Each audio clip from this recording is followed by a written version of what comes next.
We live in a day of widespread moral decay. Things which were once unspeakable are now daily news.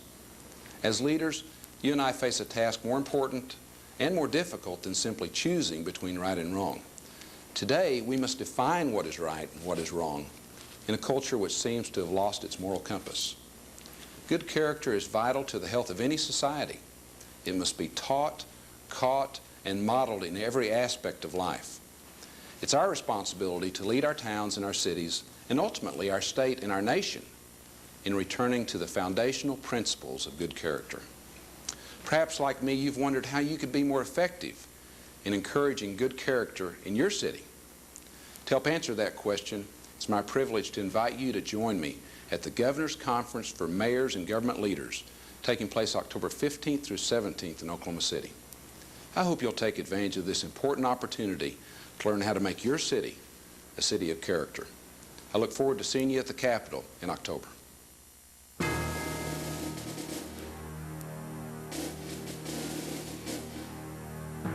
Our caseload has increased dramatically, and within that caseload, there have been changes or increases that are frightening and staggering. As mayor, I was shocked back in the early 90s when all of a sudden it hit us that Little Rock, of all places, was a city that had one of the highest violent youth crime rates in the nation. I was bound and determined that if I just educated these kids, that education was a problem, poverty was the problem.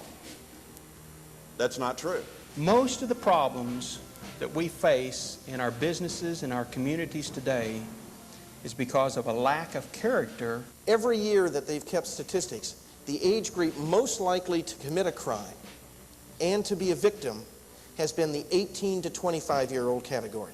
For the first time in our history, the last time the figures were reported, 13 to 17-year-olds were more likely to commit a crime and to be a victim. We will see in this officer's life various types of misconduct, bending the rules, stretching the rules, violating the rules.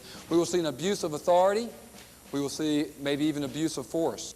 No matter how much you want the marketplace to work, and no matter how much you want public safety and order to work, if there's not a shared commitment to a set of values, if there's not a belief in a supreme being, if there's not a concern about other people, then the first two alone either aren't going to work or our communities are not going to be virtuous, vibrant, exciting places in the 21st century. Education is good and education will help, but without a moral basis, you are not going to get anywhere. Some people would like to think that these are problems of the poor, the disadvantaged, the minority who live in that part of town. It is simply not true. We used to talk about children being at risk. Right now, every child is at risk.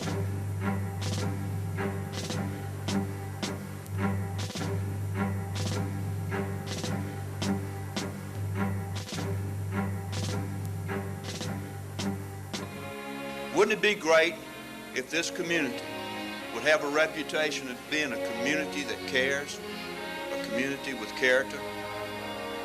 We're extremely pleased to be here today to try and announce the kickoff of this program in September, in which we, as a community, adopt 12 character traits, one per month, and that we, in every way that we can, and there's many, many ways that we haven't even thought of yet, that we can actually put those traits to work, bring attention to those traits, and promote those traits in every aspect of our life. So I approached the local media in our city, and we had a meeting, and I just issued a challenge to them to donate free time on their stations, in their newspapers, to promote one character quality per month. Now, all these media executives were sitting there, and of course, none wanted to be outdone by the other.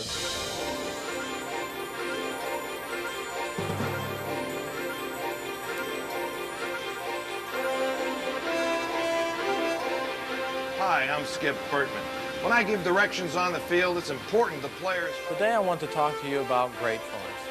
What I mean by gratefulness is... The city parish involves all of its departments. We called them in, and the mayor did, and had all of them develop an implementation program. Some of them are very elaborate, where they meet together certain times of the week to discuss the character traits. We put it on all the paychecks, the trait of the month. The governor endorsed it. 14 elementary schools indicated that they wanted to implement the Character First principles. Understand that character is as much caught as it's taught. It is learned from one individual to another. And so we really believe that if you're going to be effective in policing law, order, health, safety, and morals, then we've got to start out with ourselves. So we begin to do things within our corporation to help our employees build character and to help them go home and build character in their families. And the result was pretty surprising. Morale went up. Personnel problems went down. This world, I guess someone said, is divided between two kinds of people, the givers and the takers. And it's really the calling of all of us to be givers. There were two sisters, a first grader and a third grader, playing on the school ground. And the first grader found a doll. Well, she immediately laid claim to it, but her oldest sister reminded her of their character trait for the month and challenged her to be truthful and return the doll to its rightful owner through the school office. And she did that. This really doesn't require a lot of money either. This is an idea, and it's the organization of that idea and putting it in front of people in enough ways and enough places that it reinforces that behavior. I think we need to get character, values, and morals in the school environment. We have taken it out.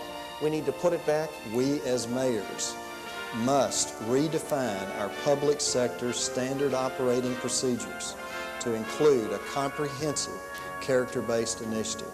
Now, what can you do with no money and do it tomorrow is that you can institute this Character First material. You're going to be able to include everybody in the city. Nobody's going to have any negatives. It's not going to cost you any money. It's a win-win, and you can do it tomorrow. The strength of America does not lie in the strength of law enforcement. The strength of America does not lie in the strength of government, but the strength of America lies in the strength of its families, and in the strength of its faith, and in the strength of its character.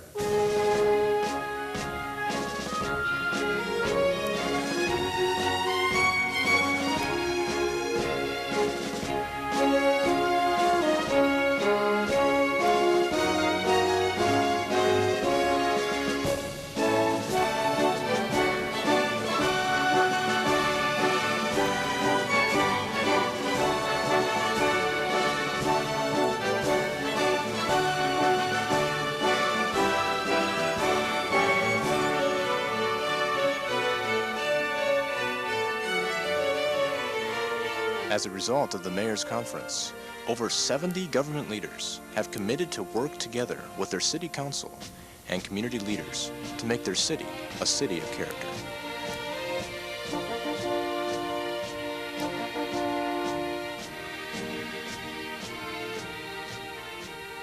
Everywhere we turn, we are confronted by the harsh realities of a society heading towards moral decay. Whether it be children gunning down children or the senseless bombings of public buildings, we are becoming painfully aware that the status quo simply isn't working. However, instead of focusing on formulas and programs which may only complicate the problem, we need to return to the foundation that made our country great: moral character and integrity. For this reason, it gives me great pleasure to invite you to the Governor's Conference for Oklahoma Mayors and Government Leaders, taking place October 15th through 17th here in Oklahoma City. This conference will feature mayors and government leaders from across the nation who will share with all of us how they have successfully implemented character initiatives in their communities. As Governor, I challenge you to join me in becoming a role model on how to implement character on a statewide level. Let's make Oklahoma a state of character, city by city.